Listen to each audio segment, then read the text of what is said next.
Hello guys, சரி, welcome back to the channel. And இன்னைக்கு வந்து பார்த்தீங்கன்னா வந்து நம்ம வீட்டில் இங்கே பாருங்க, டடா, என்னடா இதெல்லாம் அப்படின்னு சொல்லிட்டு நீங்கள் யோசிக்கலாம். நம்ம நம்ம ஃபார்மில் வந்து பாண்ட் எடுத்துக்கிட்டு இருந்தோம். உங்களுக்கு எல்லாருக்கும் வந்து ஞாபகம் இருக்குன்னு நினைக்கிறேன். ஃபிஷ்ஷுக்காக, கோய் ஃபிஷ்ஷுக்காக நம்ம வந்து பாண்ட் எடுக்கலாம் அப்படின்னு சொல்லிட்டு எடுத்துகிட்டு இருந்தோம். அந்த கோய் ஃபிஷ் தான் வந்து பார்த்தீங்கன்னா வந்து டேரக்ட் இம்போர்ட் வந்து பார்த்தீங்கன்னா வந்து நம்மகிட்ட இப்போது வீட்டில் இருக்குது. இதுதான் வந்து பார்த்திங்கன்னா வந்து நம்ம போட போகிறோம். கிட்டத்தட்ட வந்து பார்த்திங்கன்னா வந்து 500 கோய் ஃபிஷ் வந்து பார்த்திங்கன்னா வந்து இருக்குது இப்போ நம்ம கையில். உங்களுக்கு வந்து காட்டுறேன் பாருங்கள். எல்லாமே கொஞ்சம் லைட்டாக பரபரப்பாக இருக்காங்க. ஆனால் அது மட்டும் இல்லாமல் நிறைய பேர் வந்து ஃபார்ம் அப்டேட் என்னாச்சுன்னு கேட்டுட்டு இருந்தீங்க. நான் என்னென்னா வந்து லாஸ்ட் ஒரு 1 வீக்காக வந்து நிறைய இந்த மேரேஜஸ் அது இது இங்கே எங்கேன்னு போயிட்டு வந்துக்கிட்டு இருக்கேன். அதனால் வந்து அங்கே போகவே முடியல. ஒர்க்கும் எல்லாத்தையும் ஸ்டாப் பண்ணி வச்சுட்டேன். இன்றைக்கி தான் வந்து பார்த்திங்கன்னா வந்து திரும்ப ஸ்டார்ட் பண்ணுறேன். ஸோ இன்றைக்கி தான் நானே போய் பார்க்க போகிறேன், என்ன எப்படி இருக்க போகுது அங்கே அப்படின்னு சொல்லிட்டு. அதெல்லாம் லாஸ்ட் வீக்லாம் கொஞ்சம் லைட்டாக மழை வர பெஞ்சிக்கிட்டு இருந்தது போல இருக்குது. போகிறதுக்கு முன்னாடி மீனை பார்த்துட்டு போய் இப்போ வந்து இன்றைக்கி காலையில் வந்து பார்த்திங்கன்னா நம்ம மீனை அங்கே பாண்டுக்குள்ளே விட போகிறோம். பார்ப்போம். ஸோ ஆக்சுவலாக வந்து கோய் ஃபிஷ்லேயே வந்து பார்த்திங்கன்னா வந்து நிறைய வெரைட்டிஸ் இருக்குது. இதெல்லாமே வந்து பார்த்திங்கன்னா வந்து டைரக்ட் ஜாப்பனீஸ் லைனேஜ் கோய் ஃபிஷ்ஷஸ் இதெல்லாமே. எனக்கு வந்து என்னென்னா இன்கேஸ் ஃபியூச்சரில் வந்து ப்ரீடிங் ஆச்சுன்னா கூட வந்து நல்ல குவாலிட்டி ஆகணும் அப்படின்னு சொல்லிட்டு நிறைய 1-2 வந்து பார்த்திங்கன்னா வந்து இறந்து போய் கிடக்கு. இது பாருங்கள், நிறைய கலர்ஸ் வந்து பார்த்திங்கன்னா வந்து நிறைய டைப் ஆஃப் கோய் ஃபிஷஸ் வந்து பார்த்திங்கன்னா வந்து மிக்சடாக தான் இருக்குது இது உள்ள.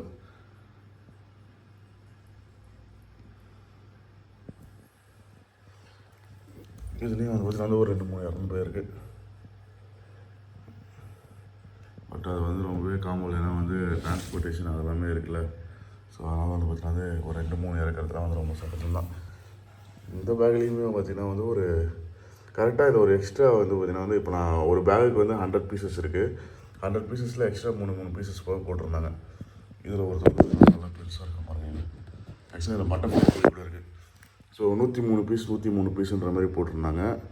ஸோ அது ஏன் இப்போ தான் புரியுது. போட்டால் அதுக்குன்னு 3 பீஸோட கொஞ்சம் எக்ஸ்ட்ரா ஒன்று வேறு. சரி, பட் பரவாயில்ல. ஸோ இப்போ இவங்க எல்லாருமே வந்து பார்த்திங்கன்னா வந்து நம்ம காரில் வச்சுக்கிட்டு போய் பாண்டில் போய்ட்டு நம்மளுடைய ஃபார்மில் இருக்க பாண்டில் போய்ட்டு ரிலீஸ் பண்ணிடலாம். என்னென்னா நம்ம நார்மல் கோய் ஃபிஷ் வாங்கணும்னு வச்சுக்கோங்களேன். நார்மல் கோய் ஃபிஷ் வந்து இந்த சைஸில் வாங்கினோன்னா வந்து நம்ம ஒரு ரூபா 1.5 ரூபாயில் வாங்கலாம்னு வச்சுக்கோங்க. ஓகேங்களா? இப்போ நம்ம வாங்கியிருக்கிறது எல்லாமே வந்து பார்த்திங்கன்னா வந்து மினிமம் இந்த சைஸ்லேருந்து இந்த சைஸ் வரைக்கும் வந்து பார்த்திங்கன்னா இருக்குது நம்மக்கிட்ட இப்போ இந்த பேக்ஸில். ப்ளஸ் அது மட்டும் இல்லாமல் இதுலேயே வந்து பார்த்திங்கன்னா வந்து ஆக்சுவலாக நிறைய பேர் நினச்சிட்ருக்காங்க ஜாப்பனீஸ் கோய் எல்லாமே வந்து பார்த்திங்கன்னா வந்து ஸ்கேல்லெஸ் கோய் அப்படின்ற மாதிரிலாம் நினச்சிட்ருக்காங்க. பட் ஜாப்பனீஸ் கோய் வந்து பார்த்திங்கன்னா அதில் ஸ்கேல்லெஸ்ஸும் இருக்குது, ஸ்கேல்ஸும் இருக்குது. சில கலர் பேட்டர்ன்ஸ் வந்து பார்த்திங்கன்னா வந்து ஸ்கேல்லெஸில் வந்தால் அது வந்து பார்த்திங்கன்னா வந்து சூப்பராக மீன்ஸ் நல்லா வந்து சேல் பண்ண முடியும் அந்த கலர் பேட்டர்னை. சில கலர் பேட்டர்ன் வந்து பார்த்திங்கன்னா வந்து ஸ்கேலில் வந்து நல்லா சேல் பண்ண முடியும், ஸ்கேல்லெஸ் வந்து சேல் பண்ண முடியாது, வேஸ்ட்டு. ஸோ அப்படின்ற மாதிரி வந்து நிறைய விஷயங்கள் இருக்குது, நிறைய டைப் ஆஃப் கோய் ஃபிஷஸ் இருக்குது. அதை பற்றிலாம் வந்து நம்ம டீப்பாக வந்து அந்தளவுக்கு ரொம்ப ரிசர்ச்லாம் பண்ண வேணாம். பட் எனக்கு வந்து ஒரு நல்ல ஒரு ப்யூர் நல்ல ஒரு ஜாப்பனீஸ் கோய் ஃபிஷ் மாதிரி வேணும் அப்படின்னு சொல்லிட்டு தான் வந்து பார்த்திங்கன்னா வந்து இந்த பேட்ச் அப்படியே வந்து பார்த்திங்கன்னா எடுத்துருக்கேன். 500 ஃபிஷ் இருக்குது இதில். மொத்தம் ஒரு பேகுக்கு 100 ஃபிஷ் அப்படின்னு சொல்லிட்டு.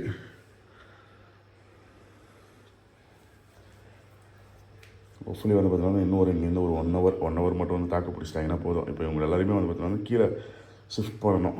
என்னென்னா பாண்டெல்லாம் எடுத்து வச்சுட்டு அதில் எதுவுமே வந்து பார்த்திங்கன்னா வந்து வைக்காமல் இருக்கிறதுக்கு ஒரு மாதிரியாக இருந்தது. அதனால தான் வந்து பார்த்திங்கன்னா வந்து டப்புனு கோய் ஃபிஷ்ஷை வாங்கியாச்சு. நம்ம ஃப்ளோரான் கொஞ்சம் லைட்டாக தொட்டி வந்து பார்த்திங்கன்னா வந்து நல்ல கேவலமான கண்டிஷனில் தான் இருக்குது. பட் மன்னிக்கும், ஏன்னா அந்த என்னுடைய ஃபில்ட்ரேஷன் சிஸ்டம் வந்து வேலை செய்யாமல் போயிடுச்சு.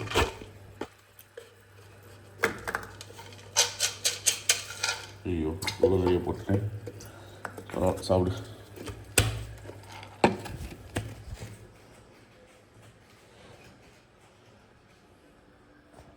ஃபுல்லாக காரில் வந்து பார்த்து பேக் பண்ணியாச்சு. Let's go. அப்படியே வந்து நம்ம ஃபார்முக்கு போகிற வழியில் பார்த்தீங்கன்னா வந்து சூப்பராக சன்ரைஸ் ஆகிட்டு இருக்கு. பக்காவாக அப்படியே இந்த ஒரு லொக்கேஷன்லாம் பாருங்கள். இதெல்லாம் இந்த வால் ஆர்ட்லாம் வரைஞ்சா சூப்பராக இருக்கும். இந்த மாதிரி பிக்சர்ஸில் கட்சி இதெல்லாம் எழுத விட்டுட்டு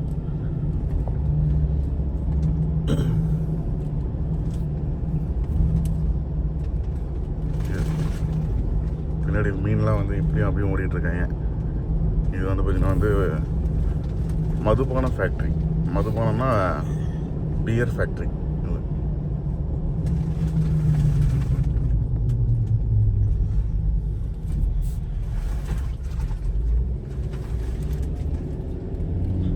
ஆக்சுவலாக வந்து ஒரு சின்ன ஷார்ட்கட்டு. நம்ம ஆற்றுக்குள்ளே போய் போனோம். நான் நடுவில் தண்ணி போயிட்டு இருந்ததுனால என்னாச்சுன்னா இதில் இருந்த பிரிட்ஜெலாம் அடிச்சுட்டு போயிடுச்சு. அதனால் இது வழியாக போக முடியாமல் இருந்தது. இப்போ தான் வந்து மண்ணெல்லாம் கொட்டியிருக்காங்க. ஏன்னா இந்த லாரியில் வந்து குவாரியில் இருக்க லாரியில் வந்து போயிட்டு வரணும் அப்படின்றத வந்து அவங்களுடைய ஒரு பர்பஸ்க்காக மண்ணு கொட்டியிருக்காங்க. அதனால் வந்து நம்மளுக்கும் யூஸ் ஆகுது. அந்த பக்கம் பார்த்தீங்கன்னா வந்து பிரிட்ஜு கட்டிக்கிட்டு இருக்காங்க கிராஸ் பண்ணுறதுக்கு. இங்கே ஒரு பிரிட்ஜு கட்டாங்கன்னா சூப்பராக இருக்கும். கட்டிடுவாங்க நினைக்கிறேன். இல்லை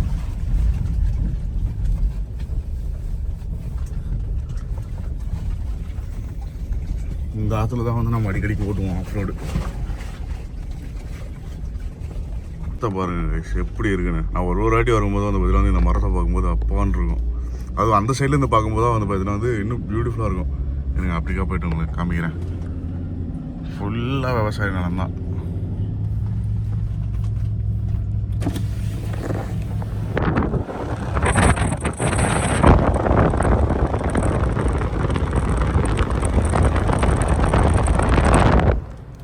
செமையாக இருக்குல்ல.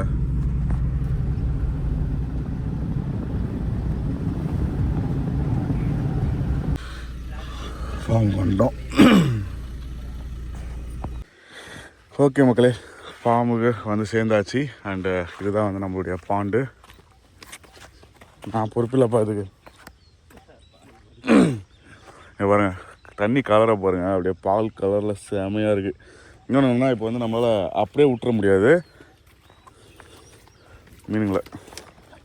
ஏன்னா கொஞ்ச நேரம் வந்து அதில் மிதக்க விடணும். அது அந்த இதுக்கு கிளைமேட்டுக்கு செட் ஆகணும். இருங்க நான் அப்படியே எடுத்துகிட்டு போய் அங்கே தண்ணியில் போட்டு அதுக்கப்புறம் கண்டினியூ பண்ணுறேன். எடுத்துகிட்டு போகணும். ஷாக்குக்கு செத்து போயிடும் போல இருக்கு மீன்லாம். அதெல்லாம் ஒன்றாகாது.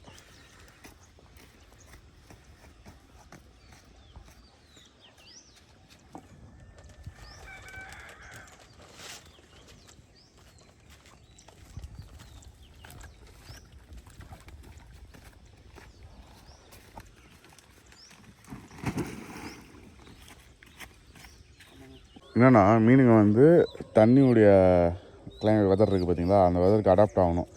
இல்லைன்னா நம்ம அப்படியே திறந்து விட்டோம்னா வந்து ஷாக் ஆகிருமா மீன். அதனால் வந்து இதே மாதிரி ஒரு 1/2 hour கவர்லேயே வச்சு வைக்கணும்.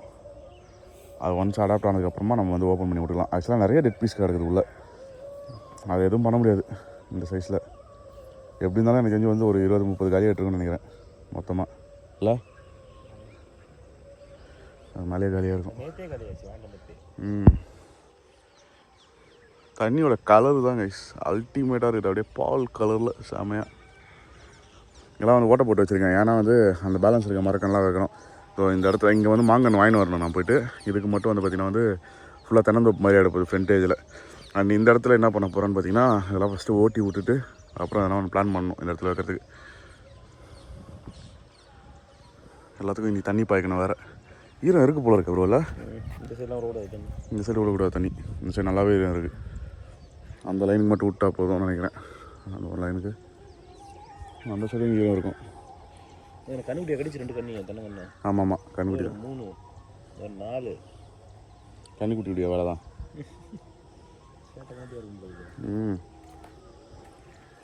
இது பாருங்க லைட்டாக உள்ளே இறங்கலான்னு போனேன். தண்ணிக்குள்ளே புஷு வலிக்கின்னு போயிட்டேன் அந்த இடத்துல.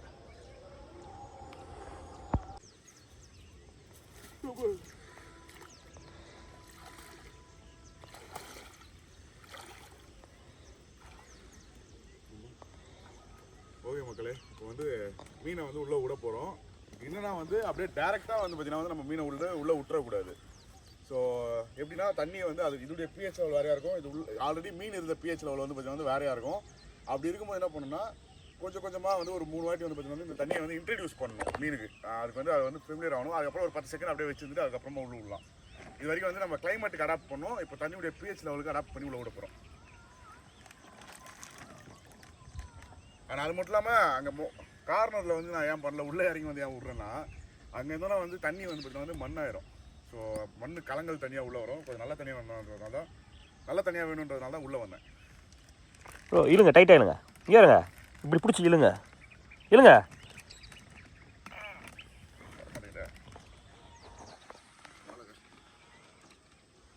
கத்தி எதுவும் நம்மகிட்ட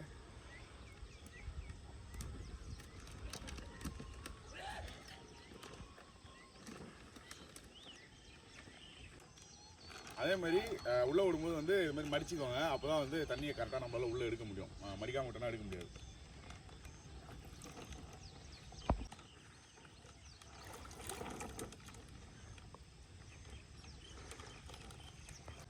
இப்போ வந்து கொஞ்சம் லைட்டாக தண்ணி விட்ருக்கோம்.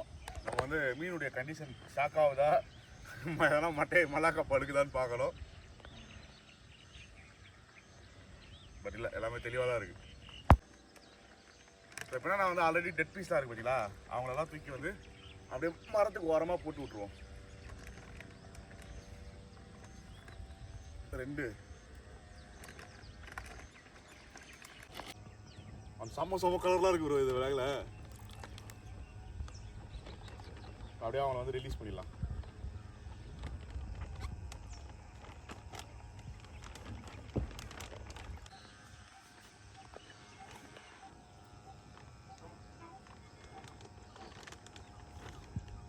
என்னன்னா ஒரு மீன் செத்துதுன்னா அதை பார்த்தே இன்னொரு மீன் செத்து போயிடும் போல இருக்கு.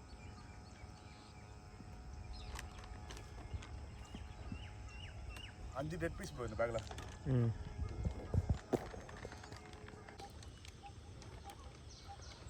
பொழைச்சிக்கலாம் அது. பொழைச்சிக்கலாம்.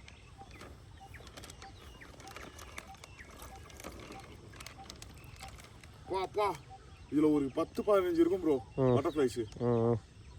தெரியுதா? பெரிய பெரிய சைஸு.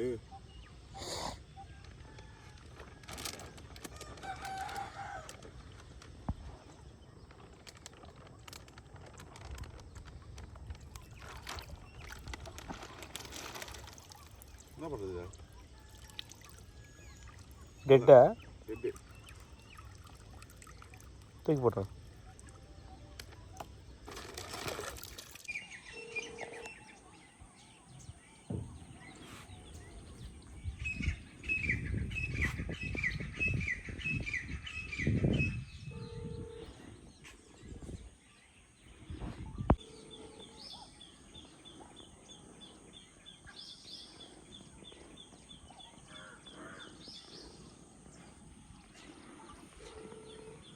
மக்களே, நிறைய பேர் வந்து ஃபார்ம் ஹவுஸ் ஒர்க் எப்படி போய்ட்டுருக்குன்னு கேட்டிருந்தீங்க.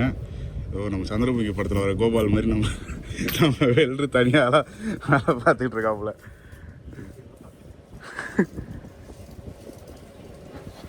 இங்கே பார்த்தீங்கன்னா வந்து கீழே நான் சொன்ன மாதிரி அந்த ஒர்க்கும் போயிட்டுருக்காங்க. நான் காமிக்கிறேன்.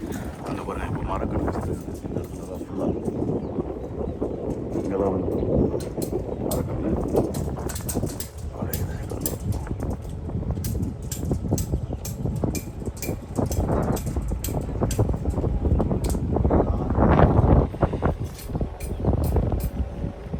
ஓகே மக்கள், என்னென்னா ஜேசிபி வந்து பார்த்தீங்கன்னா இடத்த ஃபுல்லாக காலி பண்ணி விட்டுருச்சு.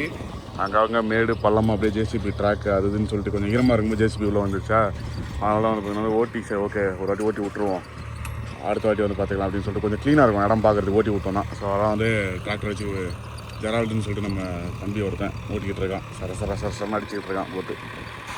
இந்த துண்டு, அப்புறமா இந்த பிட்டு, அதுக்கப்புறம் பக்கத்து பிட்டு, 3 பிட்டு ஓட்டிட்டு அப்புறம் லாஸ்ட்டாக வந்து பார்த்தீங்கன்னா வந்து அதுக்குள்ளே இந்த கண்ணெலாம் வச்சு விட்ருவாங்க. பார்த்தீங்கன்னா வந்து கண்ணு இது வரைக்கும் வச்சுட்டாங்க.